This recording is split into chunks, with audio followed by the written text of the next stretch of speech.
further ado, man, we're gonna bring Drumma Boy in here, man. I don't be nervous doing shit though, but I'm kind of nervous. We never made no beats together, or did we made beats together before? I think we fucked around. But once. This gonna be the official one right here. Don't forget, you're a diamond producer, man. We got the diamond producer, Drumma Boy in the motherfucking building, man. Drumma Boy's in the motherfucking building, man. Drop the motherfucking drums in the building, man.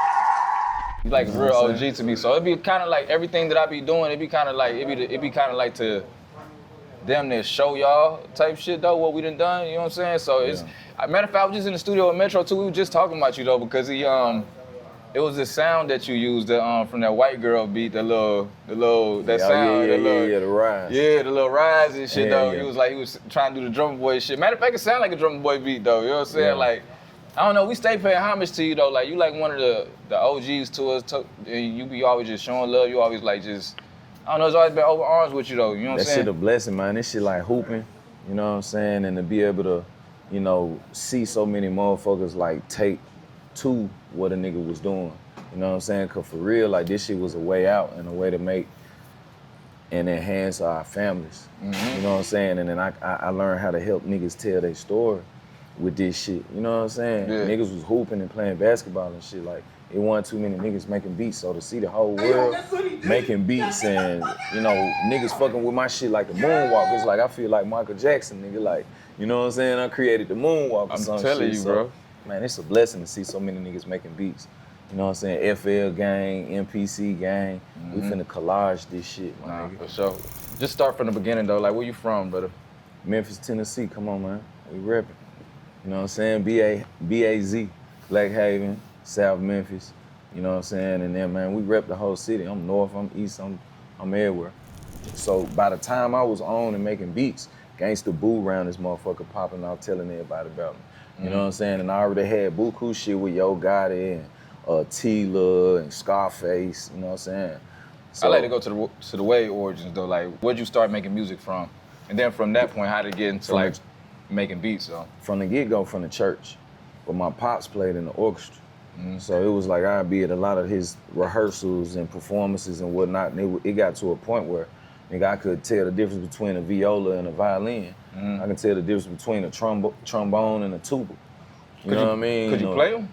I could play clarinet, little piano, you know what I'm saying? I'm just music theory, like I can write this shit, you know what I'm saying? I can compose, and I really just, you know, conduct in a sense, and I wanted to be the conductor, like I want to control all the instruments, you know what I mean? And that's where the producing came from through Big Bruh, Insane Wayne, R.I.P. R.I.P. to Insane Wayne, man. Insane Wayne a real legend too, man. Real deal legend, man. Real nigga too, man. That nigga, hey, I fuck with Insane heavy, man. Now that nigga, he always used to be pulling up on me. He was solid, man. I fuck with him too, man. Come on, man. That's my boy. Insane be around him, oh, man. What we doing, man? We cooking up, man. Roll this shit up, man. That's fuck my you, boy, man. I ain't gonna lie, I fuck with Insane Wayne, man. Real. So, where'd you start making beats on though? Like, it wasn't a computer, right? I started making beats on a Roland XP50. So I was sequencing on that jump, Roland XP50. That motherfucker look serious though, bro. Yeah, it was like a Triton or some shit like that, but you could sequence on that motherfucker. So, you know, it's really about practice. What kind of sounds this got on it?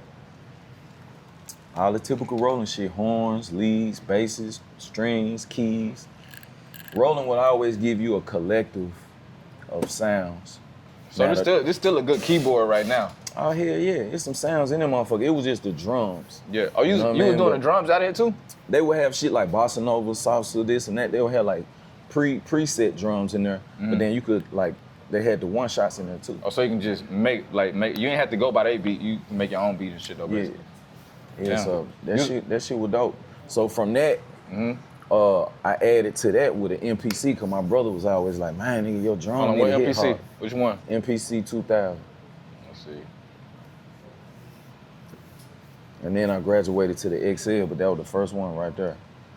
MPC 2000. My brother was on the 3000. Jazzy Faye and them was on the 3000. So all the OGs, Carlos Brody, Slice T, Lil Jon, I remember Slice T showing Lil Jon some shit on the beat machine and giving him sounds and shit. So I always be nigga just looking like, damn, okay, you know what I'm saying? So how you seeing all of this stuff? Is it being from my older brother? Okay. Hold on, so, all right, let's pull it back a little bit then.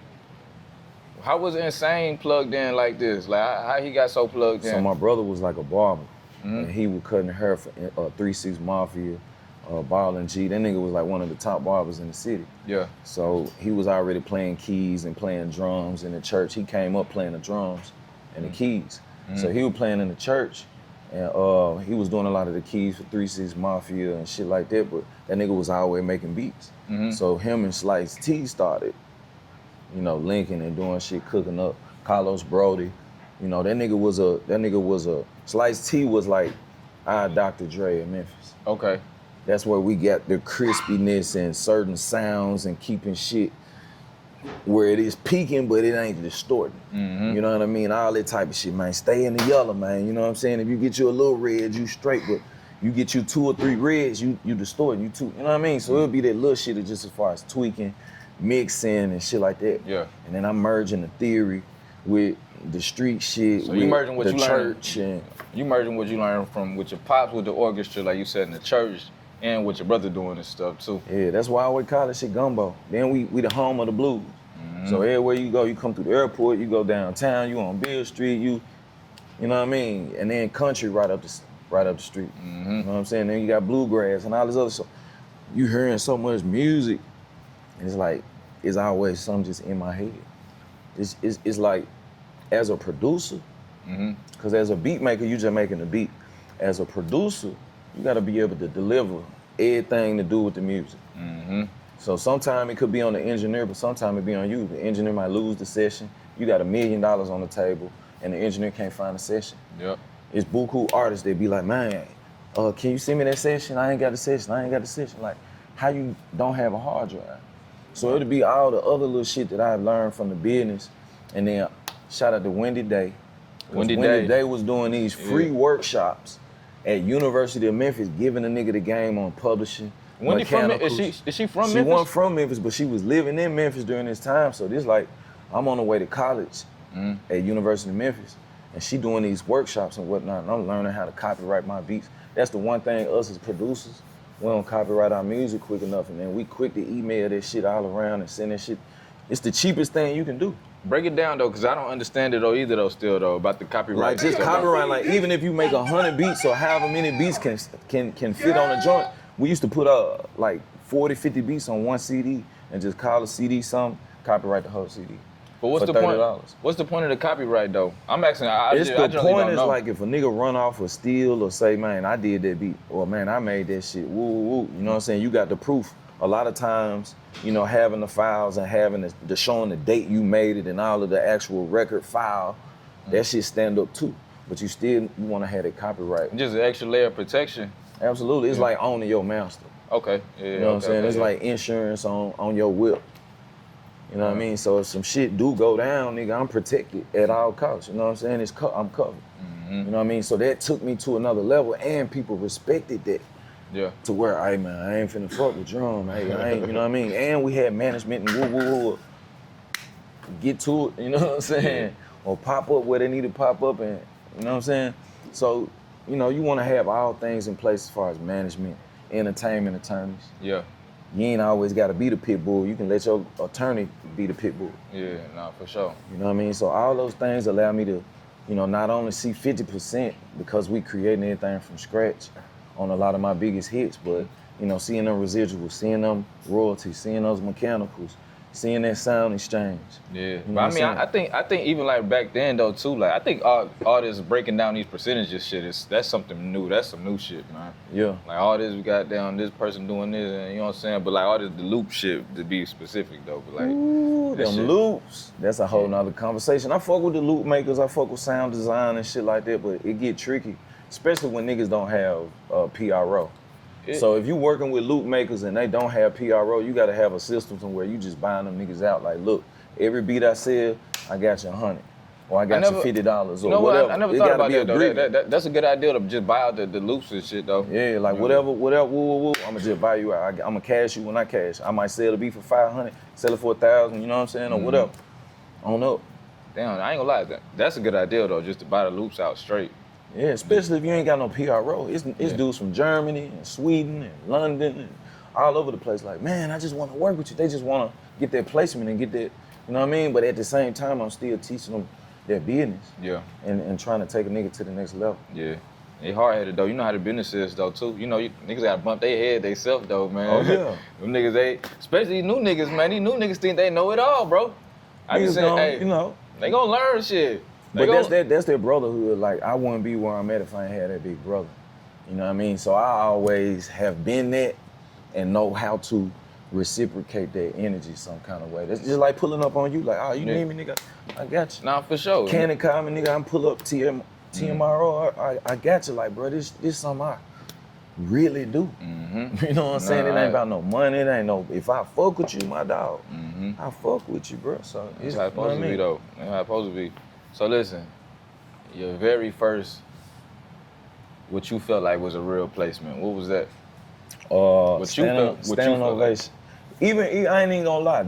That's what's up, Yo Gotti. That's what's up, Yo Gotti.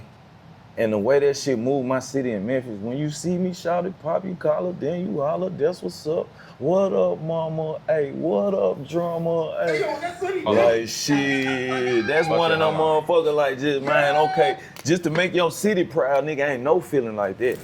And then people don't understand, like, how much time it took. Like, I'm not gonna sit here and say that, like, I was cooking this shit up in 20 minutes. I'm cooking this shit up in an hour, like. I'm really smoking blunts, we'll fuck with this sound, fuck with this shit. Like, I'm all the way dived in, tweaking and fucking with every sound and just, okay, let me say that. That's the beautiful thing about the MPC. You can be in one project, go to another sequence. All right, say that, go to another sequence. By the time you look up, you done got 20, 30 beats in that motherfucker. Then you go back to that, ooh, okay, I know what to add. On to it. Ooh, I know what to add. Ooh, so it would be layers and layers and layers to this shit. Nah, that's what's up, bro. I ain't gonna lie. That shit crazy as hell. Man, it's a pleasure to influence, man, and be able to contribute in a positive way. And then I might hear something you do and be like, huh. You know what I'm saying? Or hear some of these young niggas do like, ooh, okay, they taking the snare and coming back, okay. You know, it's just fun. Like, you see a dunk that you ain't never seen before. Like, that shit is fun. That's what make the art so special. You know what I mean? Seeing a young nigga do something you ain't never seen before. Like, ooh, okay, the way you did them hi-hats or the way you did, ooh, that shit, ooh, you know? Before I do play this record, though, I do want you to kind of elaborate on, like, this record going diamond, though. It definitely wasn't an overnight thing at all, though, right? It was a process. Like, once that shit went viral again, I think it took it over the top. But I remember Reese, when I got the 3 million plaque, got the 3 million plaque for my manager Squeak. I gifted him one. I gifted one for Reese. Reese was like, ain't nobody never got me no plaque, you know what I'm saying? And Reese, shout out to Reese, man. You know, so important because she was the one who invited Wale and Roscoe to the session.